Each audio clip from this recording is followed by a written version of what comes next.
교육들이 필요하다고 보시는지요? 예.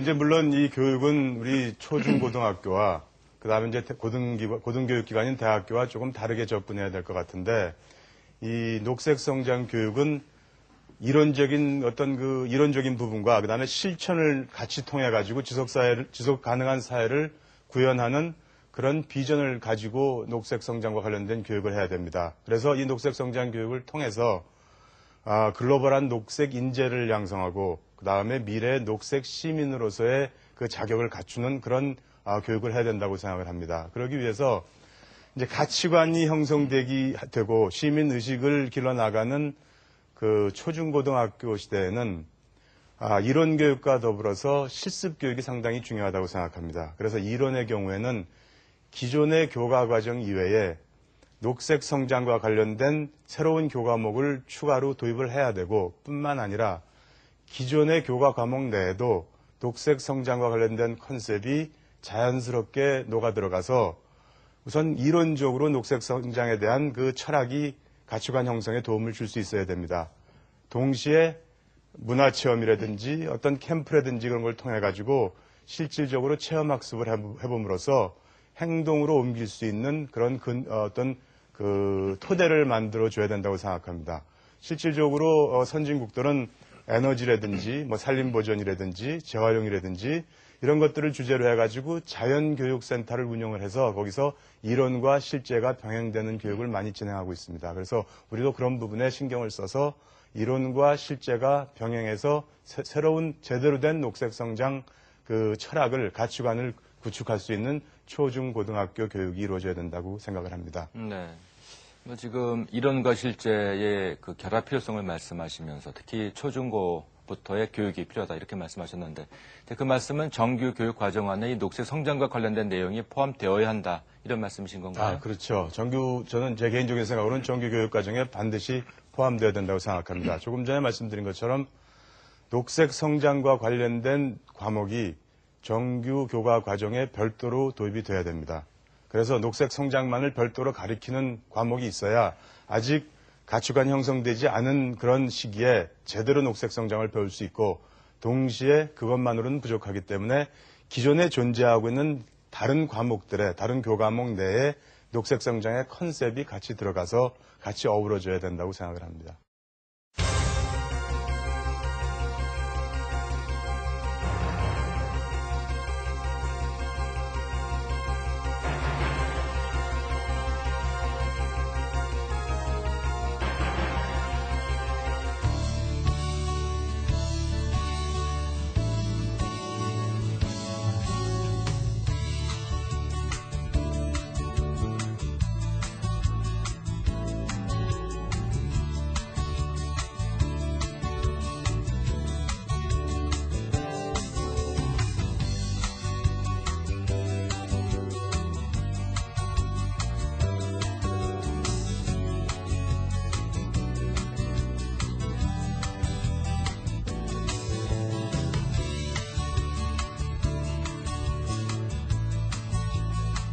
현재의 그 교육 체제를 좀 들여다보면은요. 예. 예컨대 자연이라든가 또 사회라든가 또 역사에서조차 말씀하신 그 녹색 성장의 어떤 의미라든가 필요성에 관해서는 어느 정도 좀 들어가 있지 않나요? 어떻습니까? 그게 그렇습니다. 우리가 이제 21세기 들어오면서 지속 가능한 발전의 개념이 도입되면서 환경에 대한 고려나 환경에 대한 배려가 좀 늘어났습니다. 그래서 기존의 교과목 내에 환경을 고려하는 이제 그 내용들이 조금씩 첨부되고 있습니다. 근데 문제는 녹색 성장과 관련된 내용을 제대로 자연스럽게 녹아들이게 할 수 있는 국내에 또는 전 세계적으로 그런 전문가들이 얼마나 많으냐 하는 문제가 있습니다.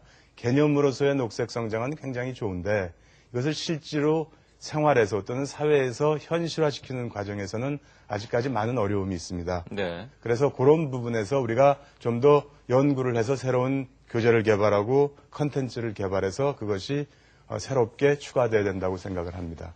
이제 부총장의 말씀은 현재 우리나라의 그 교육 체계를 들여다볼 때 이 정규 과목의 필요성에도 불구하고 상당히 미흡하다 이런 취지의 말씀이신 건가요? 예, 그렇습니다.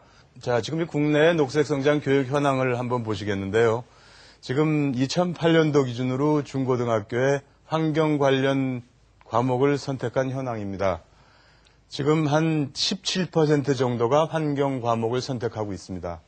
그리고 그 선택된 환경 과목을 담당하고 있는 교원을 보면은 지금 2008년 기준으로 2,883명의 환경 담당 교원 중에서 69%가 미자격 상시 교원입니다. 즉 말하면 다른 과목을 전문으로 하는 분들이 가르치고 있다는 얘기입니다. 그래서 지금 환경 과목에 대한 또는 녹색 성장 과목에 대한 선택률도 굉장히 저조하고 특히 고등학교 3학년 같은 경우에는 환경 과목 시간에 자습을 하거나 하는 다른 과목 시간으로 대체해서 편법 운영을 하거나 하는 그런 신뢰도 있는 것으로 알고 있습니다.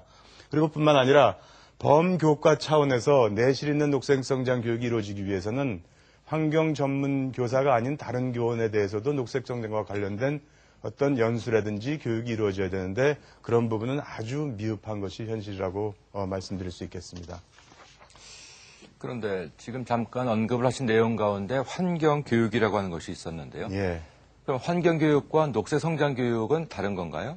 다릅니다. 많이 다릅니다. 이제 환경교육과 사실은 환경교육과 녹색성장교육이 얼마나 다르냐를 얘기하는 것보다는 오히려 녹색성장교육은 일반 경제성장과 더 가깝다고 할 수 있고 경제성장에서 녹색의 부분이 추가된 것으로 보는 것이 오히려 더 가까운 측면이 있다고 봅니다. 우리의 이제 환경교육이라는 것은 환경 개선을 하고 환경을 보호하고 그런 것을 실천할 수 있는 인력을 길러내는 것을 목적으로 하고 있습니다. 그래서 그것을 통해 가지고 환경교육을 통해서 국가와 지역사회, 인간과 자연과의 조화를 이루어서 거기서 지속 가능성을 이끌어내는 그런 것들을 환경교육의 모토 또는 목표로 생각을 하고 있죠.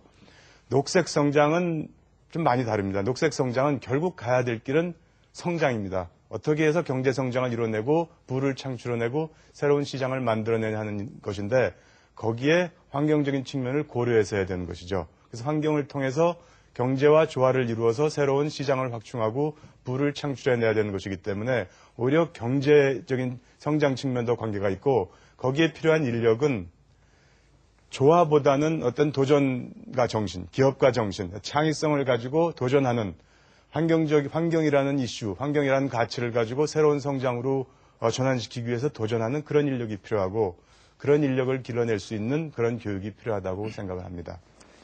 그런데 좀 전에도 말씀하셨습니다만 환경교육조차 전문 인력이 부족하다 이런 취지의 말씀하셨는데 예. 그럼 녹색성장 교육을 위해서는 더더욱이 그 분야의 전문가가 없는 게 우리의 현실 아닐까요? 예, 불행스럽게도 그렇습니다. 지금 우리나라뿐만 아니라 이 녹색 성장이라는 개념 자체에 대해서는 많은 분들이 다 어그리하고 이론의 여지가 없습니다만 그걸 어떻게